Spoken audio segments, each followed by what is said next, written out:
Hey, well, I'm back, not for you guys maybe, but let's continue on with the story. Cool. So, I feel like death is soon coming. I don't want to jinx it though, so I probably just did. Whatever. So where was I? So it is tomorrow. Well, not tomorrow for you guys, but tomorrow for me. So that means that, what did I do? I was doing intrigue. Do I still have that bonus? Yes I do. Do I have the outfit that gives me the bonus? Yes, I do. I'm sorry. I think the monocle's a little ridiculous. So let's just keep with that, and let's get internal affairs and ciphering up. I don't know if this will actually be useful, but whatever. The Duke of Mary has paid suit to the Duchess of Ursel. To no avail. The Duchess's brother is opposed, as he will inherit if she dies childless. Your agents suspect the Duchess of Ursel is actually more interested in the Duchess of Hellas. Neither has been linked to a man. You practice complex transposition ciphers, where messages are written down in columns or lines, then reorganized into scrambled words. This means that both the encoded and the plain text copy exist, which can be insecure. I'm learning things. On your journey to Sodbury, a carriage is attacked by bandits.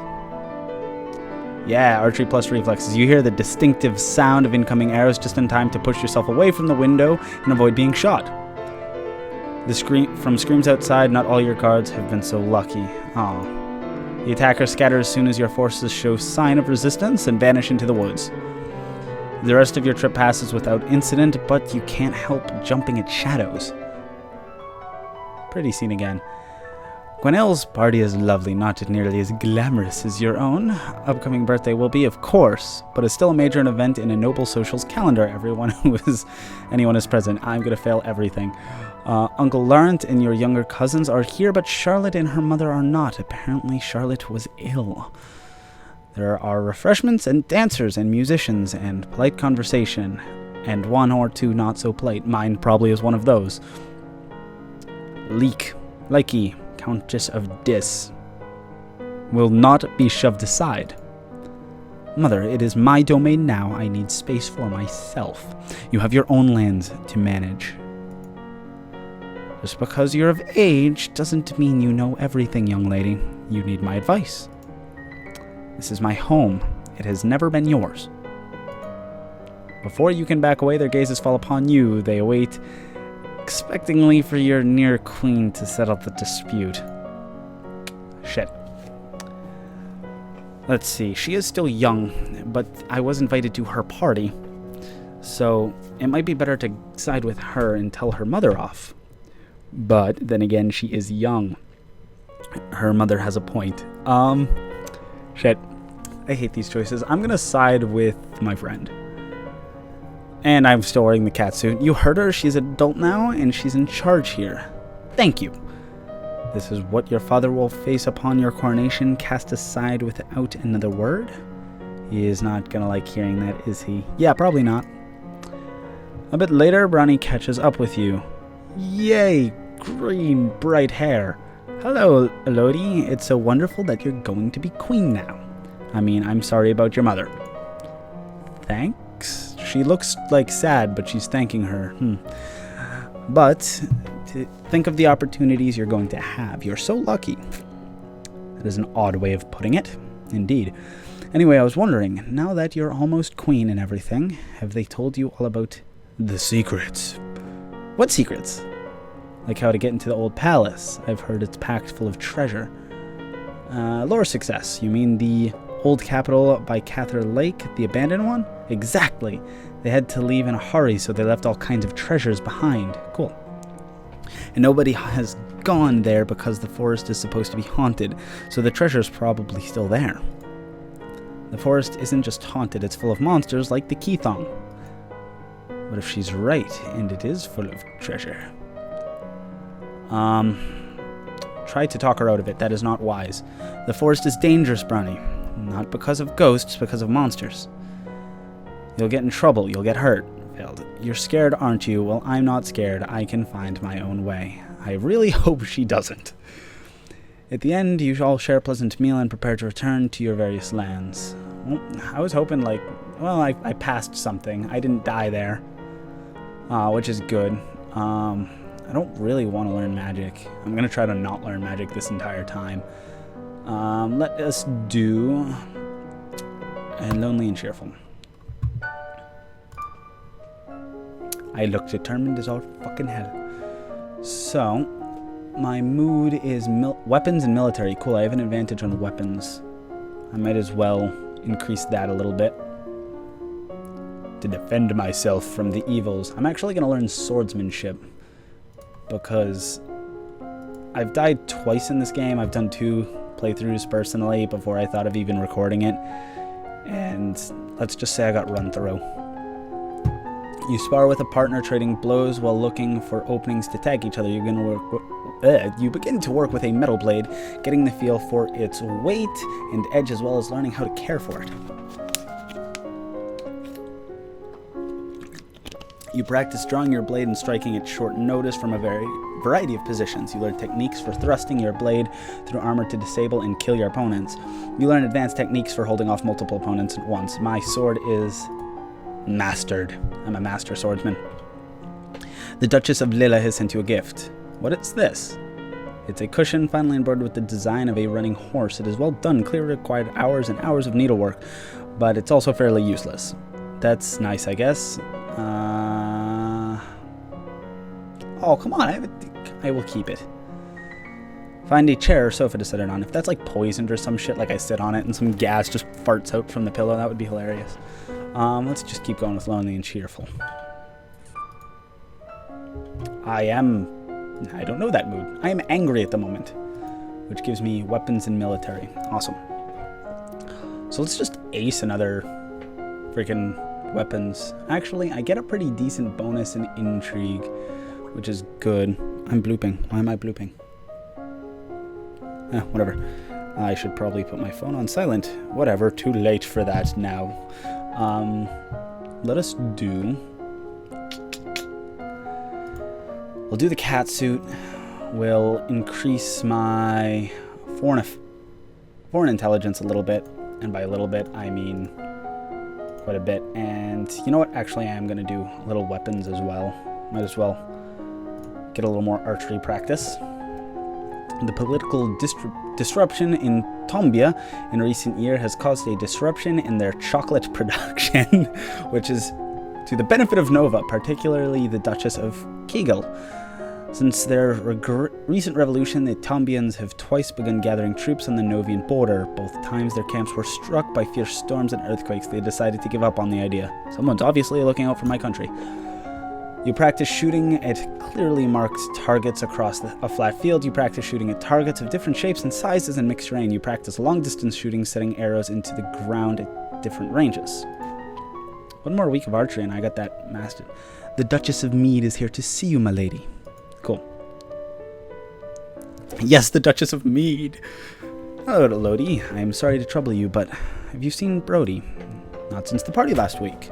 She shakes her head. She has gone missing. She is not at school where she could be. I know she was unhappy, but I never expected. She was talking about going to Cather Lake to visit the old palace. What? I told her not to. I told her it was dangerous. I told her I would not help. She was trying to find maps. She still might be looking for a guide. Oh, Brody, what have you done? She hurries out of the room without even bothering to say farewell. Angry. Yeah, let's just be happy. Sorry about the puffing again. I still don't have my pop filter, so I need to be more afraid, but I will use this to increase my weapons a bit more. So let's do outfits, weapons, or my tabard. That's a really cool thing. Classes, we'll do weapons, polearms, and archery. Done. Look at that, 28. Next week, yeah, I can max that next week, cool. You practice standard attacks with weapons with a long staff. You practice sparring with a partner using a staff. You practice special techniques with a staff, lots of staves, such as twirling it or using it to vault. I am a badass. You practice shooting at moving targets. You practice shooting targets while you are moving, being pulled along by a chariot.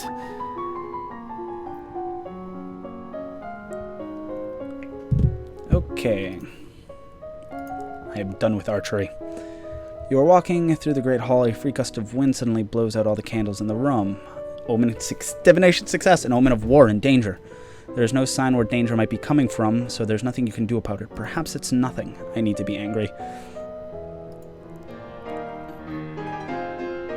You take the court a few games of tennis, feel the thrill of competition. Skills. Yes, weapons and military. So what I'm going to do is I'm going to go classes.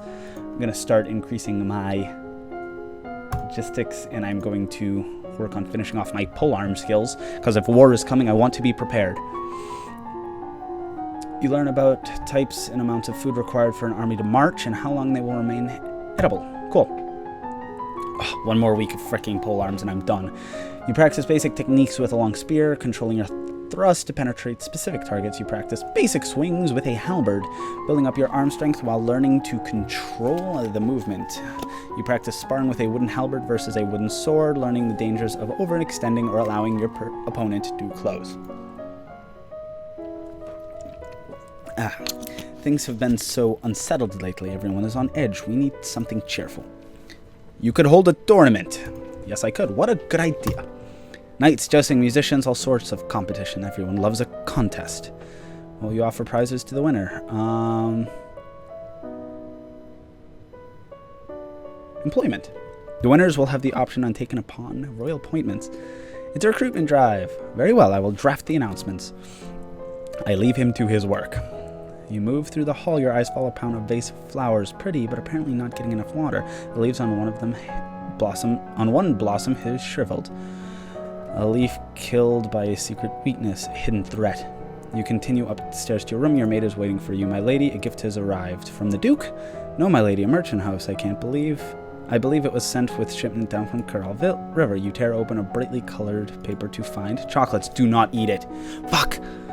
There's a little card with our compliments, the House of Corret. There's something suspicious about this. Intrigue. Succeeded. That's for poison. Oh, fuck. Oh, cool. So she's sad about her fucking candy. Skills. So let's ace... Oh, my... Oh, because I have the weapons thing, it's currently maxed. So I'm going to finish up on polearms and get some more military in there. So classes, polearms, and we'll do strategy this time. You study the effects of battle, stress on troops, and how morale can turn the tide of combat. You study military recruitment and the importance of training and motivation, who can trust and depend each other. Cool.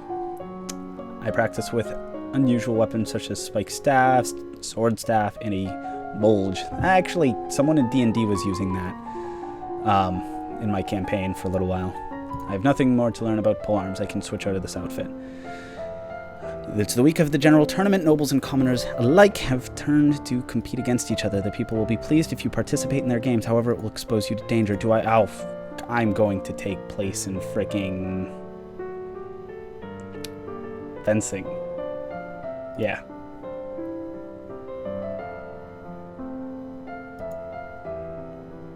You win your first match to applause, but soon are overpowered by more experienced competitors. Still, you did very well for your first tournaments. The winner announced and displayed in great cheers. As the near queen, you place flower garlands around their neck. All of a sudden, a man approaches the winner's platform. It's Kevin, Earl of Io. In one hand carries an armored gauntlet, the other a sword. My family's blood is on your hands. Brody, his niece, is she dead? He casts the metal glove to the ground and clatter and raises a sword pointing at you. I challenge you, a life for life. Oh shit. He challenges you to a duel. Fuck. Accept. Very well. I will meet your challenge. As a challenge party, you have the choice of weapons. He has a sword in his hand, so I'm going with staves. I choose staves. I prefer not to kill you, but I will defend myself. He snarls at you, but you can almost see foam escaping from the curl of his lip. He allows you, the attendants, to place a sword with a he allows the attendants to replace his sword with a marginally less lethal weapon. The crowd roars in excitement as you take positions across from each other. His first strike nearly knocks you off his feet. He's larger, heavier, and his rage fills him with great strength. This may have been a miscalculation. Unfortunately, have drained your strength. You can barely keep your guard up. Before you begin to work your way to safely forfeit, you feel a binding pain, a hard strike to your head, and you fall. Did I die? Yeah, I died. I got bonked. I should have done swords.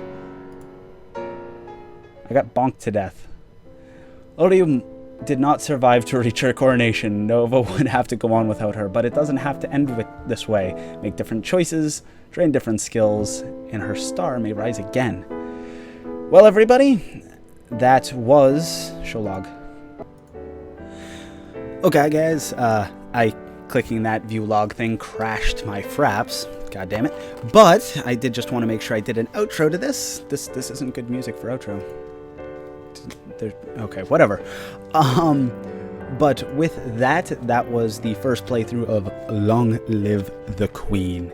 I am setting a like goal for this. If you have even stayed this long, it is going to be 10 likes, and I will do another playthrough, changing up my choices quite a bit, quite drastically, honestly, to see if I can get another outcome. But that was a video by me, Tunable D. Hope you enjoyed, and subscribed if you liked.